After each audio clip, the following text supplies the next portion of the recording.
Whoa, that car is cool. We love weddings. We love weddings. I wish that I could have unlearned a lot of stuff, which would have put me more in tune with my own body, thus putting me more in tune with your body. Like, I thought if we didn't agree on that, then we weren't like really in love. Stuff like that is easy to internalize. We didn't have a sense of who we were in different settings. Why do they have microphones? Like looking around. Yeah, there's two people So silly. with microphones in the car. Like, make it a part of your wedding gift. I'd rather have that than 2 toasters. Hello and welcome to the Anatomy of Marriage podcast. I'm your host, Melanie Studley. My name is Seth Studley. And today we are coming from, we are coming to you live from the car on our way to our friend's wedding. That's right. And we're going to a wedding today and one actually tomorrow. So we wanted to talk about what we wish we knew when we were getting married on our wedding day. And our 14th wedding anniversary is coming up and we both forgot about it. Yeah. Which is kind of funny. Well, we didn't forget about it. We almost forgot about it. Yeah, it's coming up. Like, doing these podcasts in the car is hilarious because I just wonder what people are thinking. Like, why do they have microphones? Like looking around. Yeah, there's 2 people So silly. with microphones in the car. Yeah. But anyway, so one of the things I wanted to talk about actually was the wedding day itself. So what are your thoughts about what our wedding day was like leading up to the wedding, and what you wish like we had known or done differently? Our wedding day was extremely stressful, and the time up to it was absolutely terrifyingly stressful. And you and I had a really big argument the very night before our wedding, which just sucked. It wasn't cool. So I wish that we had been more mature, that we had some more community around us getting married, some more family support around that, and simply more maturity and knowledge for both of us, for you and I, because it was so dang stressful. Although the wedding day turned out... Say why it was stressful. Because you and I would just argue about the stupidest things. Of course, we thought they were important at the time, which they absolutely were not, but that's just where we were. Like what? Oh, man. I don't know. I think we've talked about things on the podcast, like, you know, if someone that wasn't me said something to you, you thought I should defend you, and what's wrong with you for not. And it's just we were just very fragile emotionally, I believe. Yeah. In the context of our relationship and to one another. It was super stressful when my family was out here. They were all out from South Carolina to the West Coast, and it's a big city, and they were stressing out, and my family is kind of high stress anyway. So I felt like I was the emotional gatekeeper for every single person in my family, myself, for you, and then even for some of your side of the family, which I shouldn't have been. So some more emotional maturity on my part, and for your part, is one thing that I wish we'd got some counsel on beforehand. What was stressful, or tell me about your view on the wedding. Well, I'm mostly talking about, I want to talk about things that happened in our wedding, but also that happened in lots of weddings. Like the emotional gatekeeper conversation, I think, is really important. Yeah. And that happens a lot where so in 2 sets of families coming together, the person getting married is kind of like that touch point person for everyone. Because they're like, oh, well, it's their wedding. I'll ask them about it. Right? Or you mean for every guest there, too? Every guest, every person, everyone helping, everyone with ideas, everyone, the musicians, the flowers, whatever there is at your wedding, you're the, There's a lot of decisions being made on that day. Yeah, and it really, all of those decisions funnel down to 2 humans. Right. Who are, trying to navigate whatever. And I guess I wish that I had also realized the, fragility of our emotional states and had been prepared or told to sort of be tougher, because there were so many things that we argued about that if I had just been like, oh, I get it, it doesn't matter, and it's no big deal, and just because Seth thinks this doesn't mean that I'm stupid, just because he doesn't have an opinion on the flower arrangements doesn't mean that they're bad, right? And I think that kind of stuff there can be so many details to weddings that cause stress, and they're not stressful. They aren't stressors. Yeah. But They become stressors. Yeah. Because we put so much importance on them, or we put meaning on them that isn't really there. Yeah, and it's just to put it in context, it is just a stressful day in itself anyway, and then you add all this other stuff of being the decision maker for 1,000 questions every hour, managing your family, and then just really managing yourself on such an emotionally vulnerable day. I mean, you're getting married, right? And so for some couples, the decision to actually get married may have come much easier than other couples, you know, like, oh yeah, this is just what you do and we're totally set in this. And other couples may have come to that decision with like, oh my goodness, I'm getting older, I feel the pressure to get married, or, you know, who am I if I'm not married kind of thing, you know. So it's just a really emotionally raw day anyway. One of the things that I really wished I had known before getting married and engaged and dating and all that stuff was the idea that your future in-laws, like, you're marrying their kid. Right. You're not marrying a man that they know or a woman that they're friends with. You're marrying their actual, like, baby. Okay. Right? And so I think that a lot of times future, like, daughter-in-laws or son-in-laws just really cannot see that at one point the person that they're getting married to was like a toddler and a baby that their future father-in-law used to hold in the air and kiss and, you know, snuggle with, and that they would fall asleep on his chest. Oh boy. Right? You're making me upset. Oops. And so I think just the idea that I wish that like couples who are just engaged and dating and all that stuff could really sense that and feel that deeply, because there's this weird thing that happens that I've seen happen where a boyfriend will come in and try to, you know, air quotes, teach his girlfriend how to use a credit card or how to do all these things that's really not the boyfriend's place to do. And it's hurtful to the father or the mother in a way that this new person doesn't understand. Right. And that the girlfriend or whatever is just like so confused because she's like, well, my boyfriend is he's well-meaning, and why aren't they happy that he's trying to teach me this? And there's this weird disconnect that I think happens a lot. I think just the opposite of that. I've had a lot of female clients get boyfriends, and then they are literally mothering the boyfriends. And I'm like, let's talk about this relationship here. Like, you know, you give him money, he doesn't have a car, he doesn't have a job, you're the one that's working and stuff. And this happens a lot of times where, you know, single moms fall into this trap or whatever as well. So it does definitely go two ways there, where the young boyfriends or new husbands feel like they have to teach because they know more, which sometimes isn't even the case, which makes it even more ridiculous. And then, of course, the opposite of that is where, you know, a wife gets or a woman gets married, and the boyfriend is just doesn't do anything. Literally doesn't know what to do, and she's going to school while he's working at Burger King or whatever. Sure, that's fine. Who cares? However, if that's the pattern, and then the wife doesn't see that, then doesn't see what? Doesn't see that she is like actually doing stuff, and the boyfriend's just kind of lazy or not motivated or whatever. In that same thing of like a boyfriend coming in and trying to take over for a girlfriend's finances or whatever, like that kind of idea.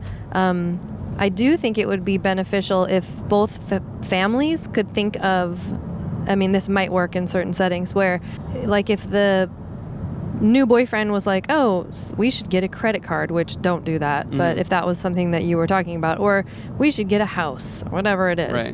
Right. Looking at your future in-laws for like helpful information instead of like it's us versus them kind of a thing, unless they really aren't wise and they don't have good helpful information, but they've lived a lot longer than you, right? And I'm sure they have helpful information and their opinions are good. Like, you know, this is of course assuming that people are healthy and balanced, not unhealthy and imbalanced. But you know, your your parents or your future in-laws might have really good things to consider about where you should buy your house, what the market value is, what are the schools that are nearby, because eventually if you have kids, those things all matter, even though you can't see them mattering when you're 19 or 21. I wish, so even pushing in-laws out of the picture, I wish that as a young couple, we knew to seek counsel of people who were older people who were successful at what we wanted to do.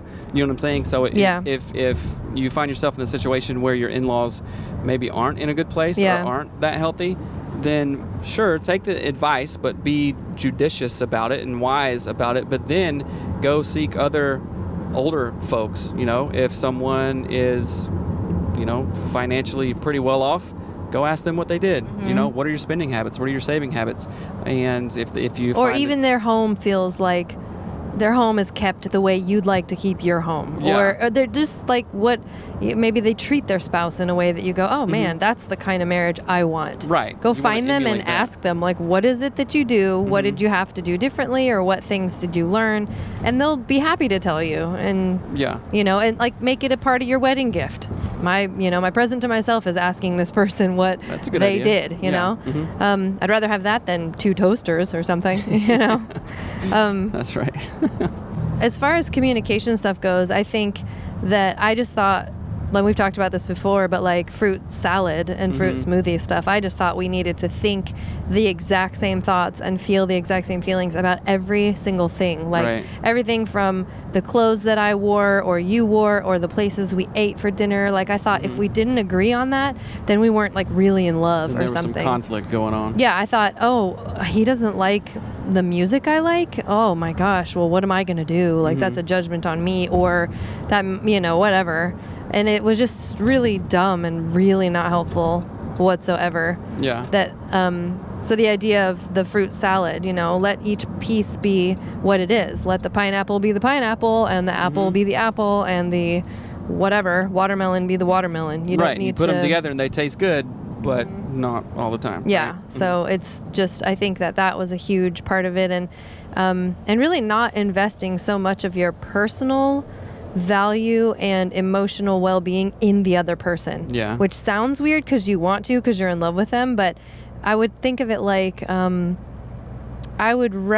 feel like it would be so much better if we could be like looking at our partner and be like, you know what, I value you for these 50 to 100 to whatever reasons, but the things that but I'm not going to tie my emotional well-being into any of those. Right. I'm going to just be okay with you, and I'm going to be okay with me being separate, and but like the we-ness, right? I think a lot of the stuff that we went through just worked its way out, and of course you don't know what you don't know. However, if you are engaged, or I don't know, pre-engaged, is that a thing? Seriously dating, just listening to podcasts about this and seeking out other information, if we'd have had this stuff way back when, it would have been a game changer for us. So I'm not saying that this lack of communication or in-laws and all this stuff was a huge deal for us. It just would have made the entire way a lot easier. And I think that as we went through these lessons, we learned them ourselves and it made those lessons that much more valuable. Does that make sense? Yeah, I think though that they're like not knowing some of the things that we knew that we know now, it was very harmful. It was detrimental to not have a good sense of self when we first were married, or to have, like we talked about in a different episode, about the gender construct stuff. Right. Like we didn't have a sense of who we were in different settings. We had a sense of who we were in very narrow settings. And then once that setting changed, we're in our own home. We're in our own bed, right? Like it all of a sudden it's a totally different scenario. Right. We didn't know how to be, You know what? I take what I said back, because we almost got divorced and went through... Yeah, we went through really bad times. We went through like 2 or 3 years of hell. Luckily, we made it through, but... I'm glad you took that statement back. Yeah, I took it back. I mean, lessons learned are just that, lessons learned. Some are valuable, more valuable than others. And again, we didn't know what we didn't know, so there's no blame here or anything like that. So let's talk about what we wish we knew about sex.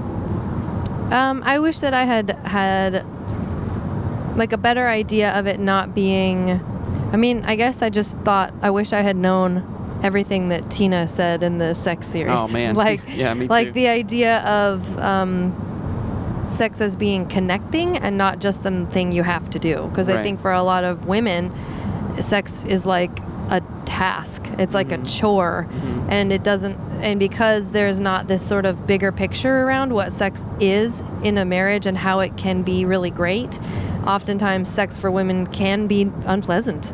Do you think that for women who see sex as a chore, who don't look forward to it, do you think that this may be a weird question, but do you think that they masturbate? Probably not, but I don't know. I mean, that's a whole different thing though, because think about it. If you're masturbating, you're like going through all of the pleasure cycle. So like it's a bumpy road. So like Pleasure cycle, just reiterate what that is. Well, like you know how like you have hunger cycles. You get hungry, you smell food, you salivate, you eat the food, you chew it, you swallow it, you digest it, and then you get hungry again later, right? That's a cycle. Sexuality and pleasure is no different. That's a funny bike. And so when someone is masturbating, they are walking through all the steps of the cycle. So that's the difference. When Different you're levels of masturbating and you're in arousal. control of your arousal levels and sexual cycle, you have an awareness that oftentimes couples who don't have a good feel of what the whole sexual cycle is, they don't have that awareness. So what that usually leads to, I'm speaking very generally here, is intercourse before a woman is actually like ready for intercourse. And so it's you know, you can do it, but it's not, but it's painful and not as it's not pleasurable. always painful, but it's definitely not as good. Okay. Right? And sometimes yes, it can be painful. Yeah. And that's the thing, I think, is that oftentimes couples are jumping into intercourse before they're ready. That's kind of what I'm getting at. It's like, I wish that we'd have known that sexuality or the sexual arousal cycle was a thing, and to have started the process much earlier in the day with things like flirting. You know, because we just didn't. Not that I don't think we ever had really bad sex, but but I think that's something I wish I had known. That's just an interesting thing, because like a woman or even a man that feels like they don't want to have sex with their partner, feels like it's a chore, may not be as in touch with their own sexual selves. Well, That's no, why I asked it that might question. not be, or the partner might not be in touch with their partner's sexual selves. There's a huge difference there, because just because the sex with the couple is not enjoyable does not mean that it's one partner's fault. Right? It could be that the dance between the two partners is not choreographed well enough. Ooh, I like that language. Me too. I just made it up. Yeah, I like, so from what and I was thinking about this, what I wish I had learned about sex in marriage or sex in general, I wish that I could have unlearned like things that we learn from culture and pornography, right? And I was thinking about this. It's like, you know how we have talked about forced functioning before? Yeah. And like how willpower isn't enough. Sometimes you have to force the function. And I think pornography and the depiction of sex in our culture is like, willpower isn't enough to dissuade you from being educated by that, especially when you're young and your like hormones are insane. It's like you like a 13-year-old boy like has almost zero chance of not being like sucked into pornography. Or girl, that's not. Or girl, yeah. But I mean, I'm speaking from my own perspective, right? And then when that is like not a forced function, you just do it. It's everywhere. Then what wires together fires together. Then you learn, oh, this is what sex is, right? Yeah. And it is so not true from when you get into a committed monogamous marriage relationship. So I wish that I could have unlearned a lot of stuff, which would have put me more in tune with my own body, thus putting me more in tune with your body. And even you saying the sexual arousal cycle, that's just a good reminder for me to like, oh yeah, that, okay.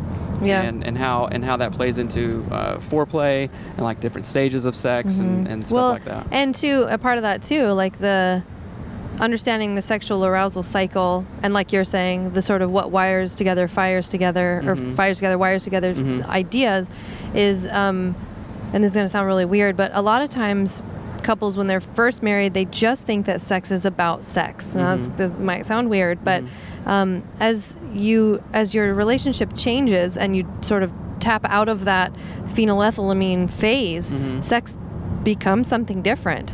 And that's why you see people, serial dating after 2 years, because that's when phenylethylamine drops off, and like, but you can foster sex being better and sex being related to things like a sense of feeling really well known by your partner, right, and loved deeply and appreciated, right? Those are, put your microphone down. Yeah, I know. But do you see what I'm saying? Like, yeah. Like, it's a bigger turn on to me if I know that you value the hard work that I do, or how I'm a mother, the way that I'm a mom, or that you value how I am with our kids. Like that, actually, all of those things, if I knew that you valued those and really appreciated them and showed me that you appreciated them, that is all foreplay. But we're not taught that. How could I show you those things? Like, just get real for 2 seconds.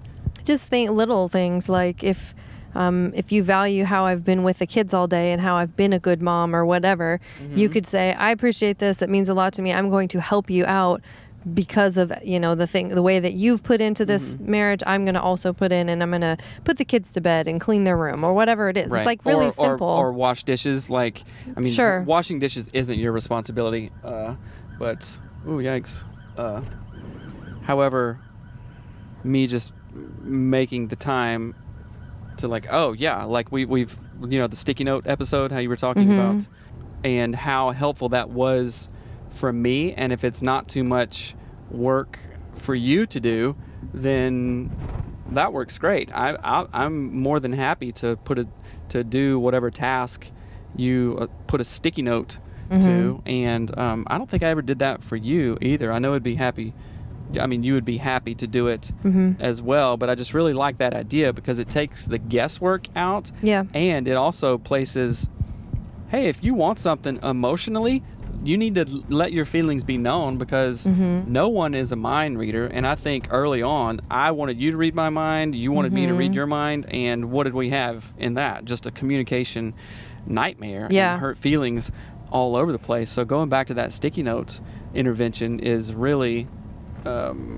it's really huge and can be joining. It can have a joining effect too in our relationship. Yeah, I think too, like you were saying, I don't know, that makes me think of the idea that everything really is kind of interconnected. So it might not seem to you like helping put the kids to bed is like would ever be related in any way at all to foreplay, but to me it is. Right. And so figuring out really what is connected to each different individual spouse, because the things that are connected in your brain, and this doesn't even just mean sexually, just emotionally or whatever, like if I leave my dirty laundry on the floor every day, and that might really feel triggering to you because you grew up in a really tidy home, just figuring that stuff out and honoring it, and just being like, I'm not going to fight this. I'm going to actually put my dirty laundry in the laundry basket, because this is a way to honor my husband, and this is essentially a way to get one step closer to him. Right. And I think that if I had known that, instead of trying to fight, like, well, this is what I do, or this is how I grew up, or this, I don't care, why should I do it? Because only you care. Like that kind of like taking sides is really not good. And it goes to honoring differences and promoting linkages. Right. Like setting aside your pride and your preferences in certain areas, but also having your preferences met in other areas and finding balance. Right. It's relationships are not a one-way street, are they? It's a two-way street. And when we expect other people to be just like, well, if they want to be in a relationship with me, they will be on my one-way street. And that is something that I've had to unlearn. Whoa, that car is cool. Something that I've had to unlearn. And like, oh, this is a two-way street. I think sometimes, quite honestly, my dad thinks relationships are a one-way street. We do what he wants to do, blah, blah, all this stuff. Yeah. And that doesn't make up for the best type of relationship. So unlearning that and then rewiring your brain to a two-way street of like, Seth Avenue and Melanie Street. Boulevard. Melanie Boulevard. That sounds classy. Yeah. Yeah, I think also, and this goes back to a different episode that we talked about, but just realizing, like, really noticing what your behavior is. I wish that someone had said or known how to say, or that I could have received someone saying, sometimes you're really not very loving, and sometimes you treat your husband like you treat your brother, or you treat your husband like you treat your dad, or whatever it is, or like a friend, and maybe you need to be more respectful. And I just wish that I could have been more open to hearing advice about how I was behaving, and then heeding that advice. Yeah, you weren't raised with that type of communication, and people just said whatever they wanted. And in fact, just yesterday, you remember what you said to Mariner? Like he did something. He was like, my fingers stink or something only a 10-year-old boy would say. He said his fingers smelled like wet dog food. Right. And you were the way that, so you said gross, and it wasn't just like, ooh, that's gross. It was like I was like disgusted. It was like a condescending, like, how could you let your fingers get that way? Just you were, it was like you were disgusted and sick. And I was like, and I heard it, and I came to you later. I said, yo, Mel, when you say that, I know it may not seem like anything to you, but at a young age like that, stuff like that is easy to internalize. Yeah. Right? And you said that probably hurt his feelings. It may have hurt his feelings, and also he will speak to his little sister that way. Yeah. Now, do you want somebody saying that Hattie's little whatever are just gross and she's sick? No, of course not. No, you don't. So just being aware of little things like that. Right? Yeah. And I think when we were first married, I wish that I had sort of realized that response flexibility is a thing, and that I can actually choose how I behave, and that I don't, the first knee-jerk reaction feeling that I have, I don't need to act on, because that's something that we didn't learn till just a few years ago, or this month, I don't even know. Just now. Yeah, but that, you can stop for a second and think before you behave and act and speak. Just take that little pause and think about, are you a proactive or reactive person? And in my experience, in mostly everything, it mostly has been better to be proactive, right? You think about yourself, you think about the situation you're in, you think about possible scenarios that you're in, and you know how you're going to react. And this goes back into your preferred self. Really think about preferred self. How do you react? If you look over your history, are you mostly reactive?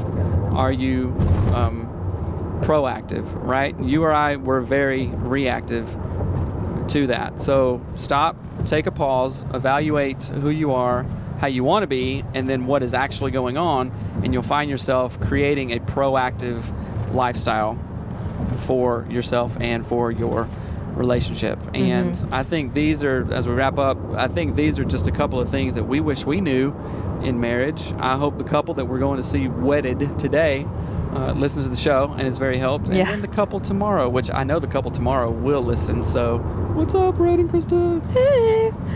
But so we just thought it'd be kind of fun to record on our way to a wedding. We love weddings. We love weddings. You know what? Right. I had a really good idea. You want to know my idea? Sure. Can you guess what my idea is?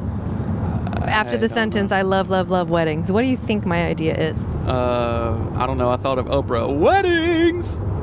That's what I thought. I don't know. That's not What's my your idea. I have no idea. We should learn and be certified to officiate weddings.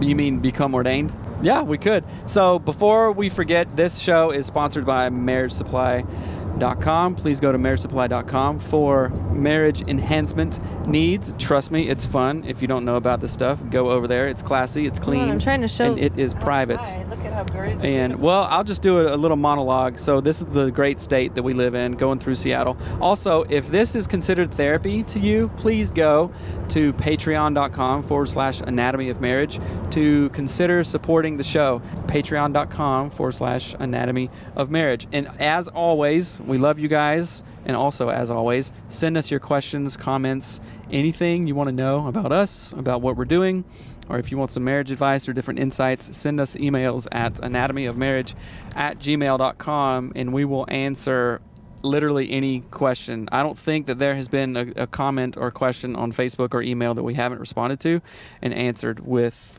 happiness. That's right. So do that. You got anything else to say, Melanie? Just let us know if you want us to officiate your upcoming wedding. Contact us at anatomyofmarriage@gmail.com. That would be awesome. And put in the budget what it costs to get us to be certified. That's right. All right, guys. Take care.